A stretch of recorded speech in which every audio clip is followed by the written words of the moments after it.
जय जगन्नाथ। पवित्र अमृतपूर्ण बाणी आ कहानी को लेकिन मुझे नहीं आसी कौन ना story of Puran YouTube channel को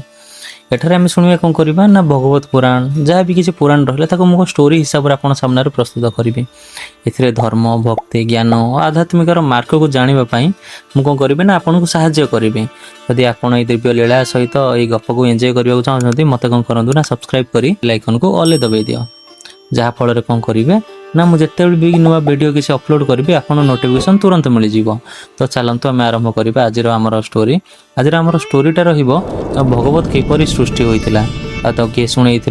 कहीं शुणी तो चलतु प्रथम आम जाणी रखा जे आमर जो 8 कोटी पुराण अच्छी सबुठ श्रेष्ठ हूँ श्रीमद भागवत पुराण कारण ये ग्रंथ को रचना वेद व्यास करते कहुए जे वेद उपनिषद महाभारत रचना कर सारा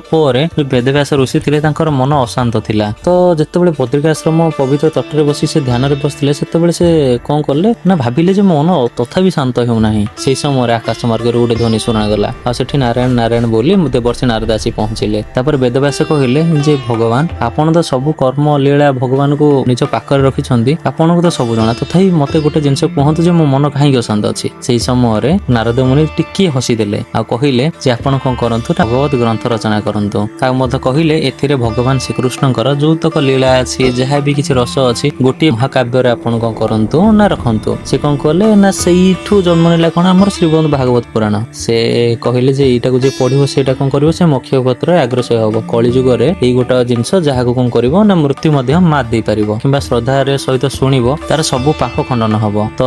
एइथिला मोर प्रथम वीडियो जे छोट इंट्रो म आपन दे देली। तो नेक्स्ट वीडियो रे हमें ब्रीफ एको कोन करबा ना एक्सप्लेन करबा। तो सेते की धन्यवाद।